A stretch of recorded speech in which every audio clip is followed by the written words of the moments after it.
Good evening. You're watching the main news on HKIBC. I'm Janice Lo. Here's a look at tonight's top stories. The government discloses the amount spent on 40 million free PCR tests. 80,000 residents are axed from the consumption voucher scheme, saving taxpayers $400 million. And two former unionists seek police permission to stage a rally on May Day. The government says it spent more than $8 billion to provide free nucleic acid tests to the public. The money came from the Anti-Epidemic Fund. Macy Mock reports. The government has revealed that the price tag for almost 40 million free PCR tests was $8.4 billion. The tests to determine whether a person contracted COVID were conducted between the end of 2020 and the last day of February this year. In a written statement to lawmakers, the government said 9 operators handled 12.5 million tests in the 2021-22 financial year. The bill came up to $2.6 billion. The remaining tests, 27.2 million, were carried out by 15 operators the year after and cost $5.9 billion. On average, $206 was spent for each PCR test in the first year, rising to $215 in the following year. Expenses for the exercise came from the government's Anti-Epidemic Fund. Macy Mock, HKIBC. The prosecution has named former lawmaker Janice Lo, who has left the city, as one of the 3 co-conspirators in Hong Kong's biggest national security case. Prosecutor Man Tak Ho made the claim in West Kowloon Magistracy on the 41st day of the hearing. Earlier, he said the other 2 co-conspirators were Choi Chak Hong, a former chairman of the Kwun Tong District Council, and Luke Lai, who used to be a Power for Democracy official. Lai went to Britain 2 years ago. Man said Kwok was present at a press briefing in March 2020 when the Civic Party said it would veto the budget to force the government to respond to the 5 demands made by protesters. The prosecution did not say if the alleged co-conspirators would be charged. 80,000 people have been disqualified from receiving consumption vouchers, which will be disbursed on Sunday. The move saves taxpayers $400 million. The government will hand out a new round of consumption vouchers to 6.4 million people on Sunday. But 80,000 citizens will miss out for several reasons. At a special finance committee meeting today, lawmakers were told that the move will save $400 million.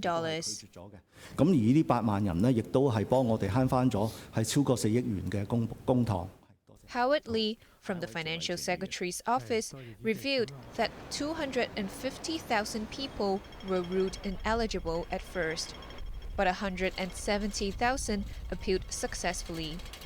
New People's Party lawmaker Dominic Lee asked if those who have left the city can be prevented from obtaining consumption vouchers. He noted that 110,000 people departed last year, but only 80,000 will forfeit the handouts. Howard Lee explained the government's reasons for disqualification, such as a person withdrawing money from the mandatory provident fund on the grounds of leaving the city permanently or not staying in Hong Kong for at least 1 day in 36 months. But some residents managed to overturn their disqualification by proving that they had returned to Hong Kong or had never left. Lawmaker Bill Tang also questioned why the administration fee for the consumption vouchers is $400 million, the same as last year. When handouts were disbursed 2 years ago, the cost was only $240 million. Lee said this was because the Secretariat of the Cash Payout Scheme had not been disbanded then, so its staff could handle both handouts. Two former unionists have applied to hold a rally on Labor Day. They said this will show that Hong Kong is back to full normality. Macy Mock reports.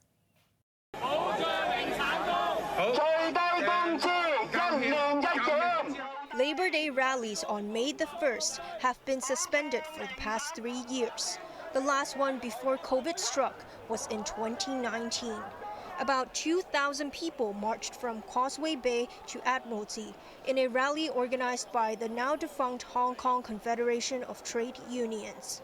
Last Sunday, two former members of the Confederation, Joe Wong and Denny To, sought police approval to revive the march. As an international city, the Labor Day parade has been held peacefully for over 20 years in Hong Kong. Going through the epidemic prevention, the SAR government is now keen to show our society resuming normal. I think it is the best time to apply the Labor Day parade and let the citizens have a clear image of how our society resumed normal. Wong and To expect no more than 500 people to take part if they get the green light. Police have yet to contact them, but Wong urged the government to keep an open mind about staging a traditional Labor Day event. The pro-Beijing Federation of Trade Unions, which attracted 4,000 participants to its last rally in 2019, has yet to decide whether to organize one next month. But the Federation of Hong Kong and Kowloon Labor Unions is planning an event on the eve of Labor Day. The police force is currently processing applications for public gatherings on May the 1st and will conduct a full risk assessment.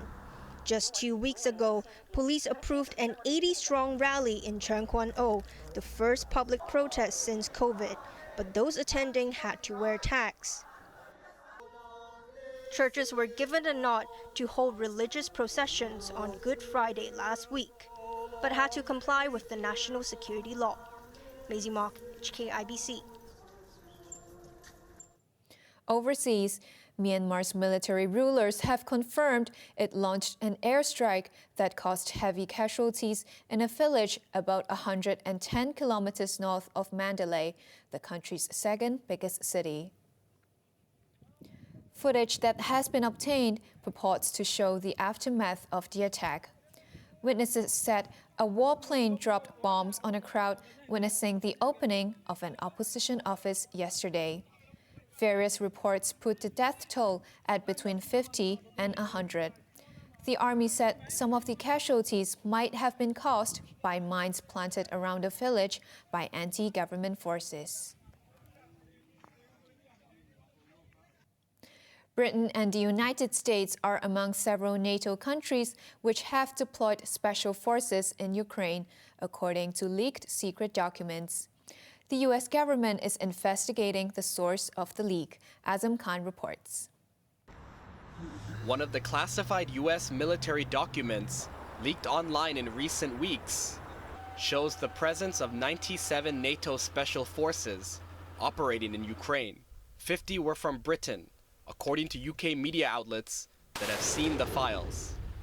Their presence in the war-ravaged country is likely to be seized upon by Moscow to show that it is not just confronting Ukraine, but the Western Defense Alliance as well. The document does not say where the special forces are located or what they are doing.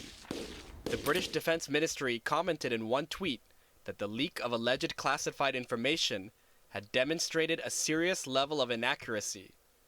Washington has not confirmed or denied the authenticity of the documents. This is, again, without confirming the validity of the documents, this is information that has no business in the public domain. It has no business, if you don't mind me saying. The files have made Washington's friends uneasy. These documents show that the U.S. has been spying on allies and foes alike to try and understand their motivations and future activities. Some of these documents have already caused a lot of headlines throughout the world. They've led to officials in different countries seeking further clarification publicly and privately. The U.S. Department of Justice has opened a criminal investigation into the leak. Azam Khan, HKIBC. People in northwestern Australia are leaving the remote area as a powerful storm approaches the coast.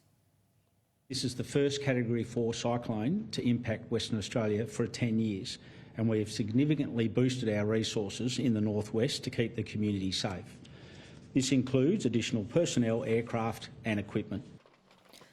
Those who are determined to stay have been moving sandbags to flood-prone areas.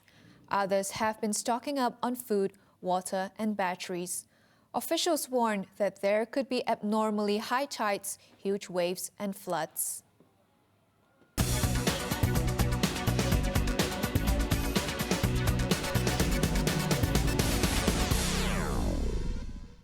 Hong Kong stocks closed lower today, with the Hang Seng Index losing nearly 1%. Shenzhen-based Tencent tumbled 5.1% to a two-month low. This followed speculation that Amsterdam-listed Prosus, which owns more than a quarter of the tech giant, plans to sell 96 million shares to fund its own buyback program. Investment firm Berkshire Hathaway, controlled by U.S. billionaire Warren Buffett, has cut its stake in Chinese electric vehicle maker BYD for the 10th time, selling almost 2.5 million shares for $69 million US. BYD dropped 2.3% in Hong Kong. Its shares have slumped 33% since June last year. Now let's take a look at the markets. The Hang Seng Index ended the day down 175 points. To the top 10 negative stocks, Tencent was down $19.40, while SenseTime was down 14 cents. Tracker Fund was down 20 cents, while JD.com was down $5.60. To the foreign exchange against the Hong Kong dollar, the euro is at 8.5, the pound's turning 9.73, while the Australian dollar is at 5.23. Over at the London market, the FTSE 100 is currently up 47 points. The International Monetary Fund says the global economy remains fragile, with downside threats overshadowing growth prospects. Financial risks have increased, yet inflation has not decisively turned the corner. Policymakers will need a steady hand and clear communication. First, with financial instability contained, monetary policy should remain focused on bringing inflation down, but stand ready to adjust promptly as financial developments might demand. The fund warned of the strong possibility of a hard landing, especially in the most developed countries.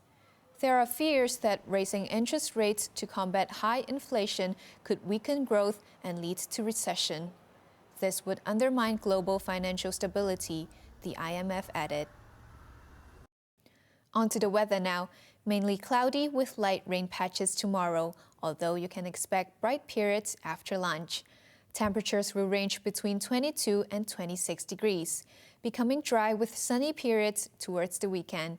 Now let's take a look at the weather around the world.